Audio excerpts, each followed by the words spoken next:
This enough for Bulesa Cage to cook up that. Is ni music video kabu na fakka. Music video kabu si makaki anis beka venjero anga makama chalutin beka namnundu anga namurmutti gani namundu manu walmuru mani beka. Malni nangale wansa wali Kenya walube. Fagane galmangenye tenane sukatenye. Malo wali fasad nukara lammi ko wal marara Mafwal sakala mafdeen sawal orkina rakkoon keenya cimaan kana Akkam jirtu nagaa jirtu hordoftoota keenya qaalii nageenyi keenya bakka jirtanitti isin qaqqabu jecha har'a waan tokko qabadhee isin dhufnillee sirba jalqabara isin dhageesse kana sirba Mafwal sakala mafdeemsa wal dhorgne namoonni hedduun sirba kana sirba Haacaaluu Hundeessaa yookaan gootichi keenya sirba Haacaaluu Hundeessaa akka ta'etti beekanii yookaan hubatanii nutis akkasumas yaa turre garuu sirbichi sirba Haacaaluu osoo hin taane sirba Kee'ool Taaddasaati. Isa murteessuuf immoo viidiyoo kana ilaalee deebina. Hangasif this enough for Bulesa Cage to cook up that. Is ni music video kabu na fakka.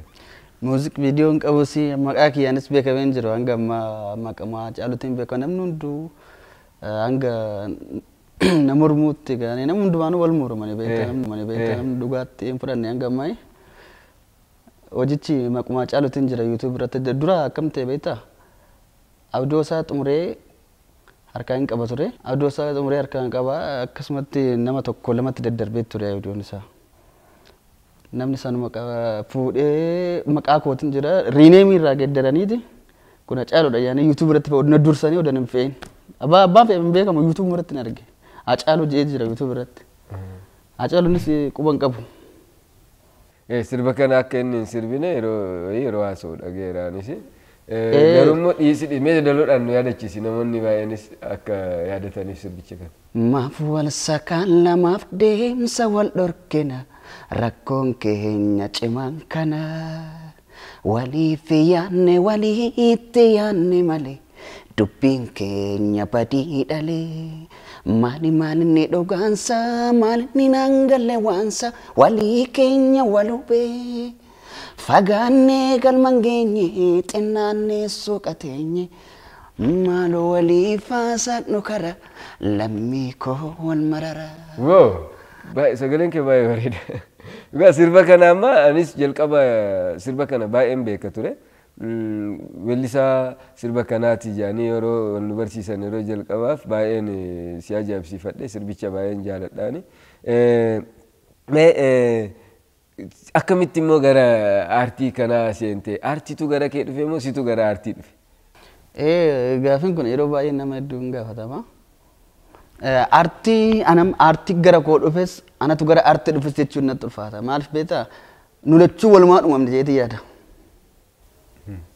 Ani aartiin fakkeenyaaf qaamota miiraa koo keessaa tokko jeetii yaada akkasittiin fudhadhaayyuu.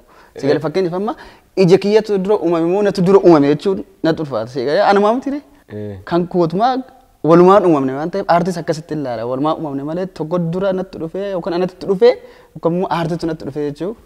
Kana gaafii kana kasi gaafadhee fi maaliif namoonni baay'een gaa kallattiidhaan gara aartii kanatti hin seenu lakkii dhiisii siin ta'uu ogummaan kuni jedhamu gamoo illeetiin baay'inaan jechuudha. Dhiisii siin ta'us jedhamanii ijoolleen dhageenye jiru. Akkasumatti immoo ijoolleen baay'ee dandeettii qabanii akkasumatti ogummaa kana keessatti of argan jiru. Humnumaan immoo kan itti deemu jira. Kanaaf gara aartiin gara kee yoo dhufe kun homaa gaafiin qabu hin dandeessaa jechuudha. Ati immoo gara aartiitti yoo dhufte leenji'uun jira maaliin jira. Kanaafini hundaafuu dhuguma akkuma jette aartiitu gara kee dhufee kan jedhu. Yookaan immoo walumaan walitti dhuftanii. Sirriidha. Mee sirba kee jalqabaa kana dhiis yadaloosaa walaloosaa eenyutu hojjete? Yadaloosaa walaloosaa sanatu hojjete.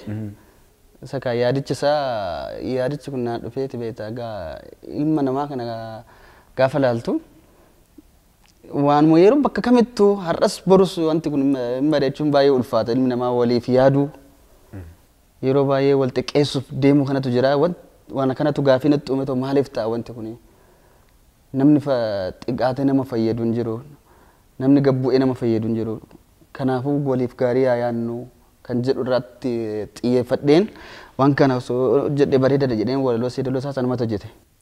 Yeroo san reefuu gara hojii aartii kanatti dhufaa jirta. Namoota baay'ee hin beekanii yookaatis namoota baay'ee hin beektu. Wanti immoo kallattiidhaan sirra ga'ee jira yaadni kun kasii dhufeef. Kun immoo salphaadha. Akkuma salphaatti sirra ga'a malee kun. Wanta akka lamaayyuu miti bakka wantoota kun jechuun akka addaatitti miidhaan irraan ga'uuf wanti ta'ellee hangas marallee yoo ulfeessuu baadde bakka dhimtumatti waan ilma namaatirraa waan agartuudha si galee. Kanaafuu kun baratamaadha. Ogummaa kana keessa namoota ogummaa kana keessa jiran amma baay'inaan namoota muraasadha kan beeku. Qaama fakkeenyaa fi ijoollee haaraa lafaa dhufan kana jajjabeessuudhaan waliin hojjechuudhaan kunniin namoota dura jiran kunniin namoota baay'ee biratti hin argitu artistoota keenya baay'ee biratti mul'atu garuu namni haamilee si tuqanii maal jechuuf. Waan akkasittillee salphaatti nama haamileen kee tuqamus miti. Tokkoffaan waan aartii kanas saayinsii aartii barumsi addaa seenee baradhees hin jiru baandii maal kana keessas hin turre namni immoo akkasitti gabu'ee akkanatti jedhatee too waa'ee aartii jajjabina naa godhee akkan gara aartiitti dhufuuf akkas walaloo feedaloo hojjedhuufillee kan namni na cinaa dhaabbate tokko hin jiru garuu akkamitti beektaa ittiin of nama kun cimaa namni dinqisiifatu namni fuulduratti ilaalu jirame nama saniin of barsiisa deebisee. Eenyu dhaaree fakkeenya siif ta'anii namoonni si gargaaran yookaan immoo akkasumatti ilaalteetuma isa ta'uu barbaada. Ani moodelli kiyyaan yeroo taa caaluma ture. Hojii caaluu baay'een dinqisiifadha. Keessattuu bakka akkaataan teeknikoota yeedaloo itti hojjetuu fi itti yeedaleessu. Garmalee dinqisiifadha. Hojii isaa akka adda dureedhaan tireeningis godhaa baay'ee dhaggeeffadha akka adda dureetti. Tokkoffaa sababa saniif isinatti fakkaata sagaleen kiyyaaf Hacaaluu Deematuun akkas ta'e malee waan akkatti uumamaan baanee bakka akkatti wal fakkeessu tokkos hin jiru. Ammas baay'ee gaafa itti gadi buutee dhaggeeffatte inuma beekama garaagarummaan sagalee jiraachuun sirriitti beekama akkuma fe'u ta'e akkuma fe'u ta'e akka sagalee Hacaaluu akka Hacaaluutti sagaleen kiyya wanti ta'uu hin danda'u garaagarummaan ni mul'ata. Yoo wanni walitti nu dhiyeessu tokko jiraatallee garaagarummaa inuu mul'ata ammallee keessa gubbuutee ilaalte hojii kanas garuu kunumtuu kan dhufe yeroo hundaa hojii isaa irra deddeebi'ee dhaggeeffachuu fi shaakaluu irraan dhufe yeetiin yaada. Akkas beektaa yeroo baay'ee pireejarii dhiibbaa sirratti nu uuma wanti akkasii sun. Hacaaluu baay'ee kan dinqisiifadhaanis ijoollee lafaa dhufan kana yoo hojii isaanii ilaalee yookaan dhaga'e taanaan bilbilee jajjabeessu hin jira si yoo si bilbileera. Gammaan wal arginee turre beektaa Finfinneetti bara 2011 moo akkasuma fakkaate. Wal arginee waa'ee hojii kanaatis hojiin kun abbaa hojii kanaati hojiin kun kan kooti maaf ol sakaalla kan jedhu kun hin jedhe siinaan jedhe hojii kana miidiyaan Ameerikaa tokko intarviina godhee na gaafatee ture kan koosmeetii abbaa isaan beekuun jedhee kan keeti jedhee na gaafatanii naan jedhe na bilbila koo qabadu naan jedhe walii bilbilaa turre bakka na jajjabeessaa ture si hojii waan baay'ee na jajjabeessaa ture yeroo sanitti Hacaaluu nama lubbuunsaa jennee taa'aniitu. Kan biraa yeedaloof walaloon hojjetta. Walaloof yeedaloo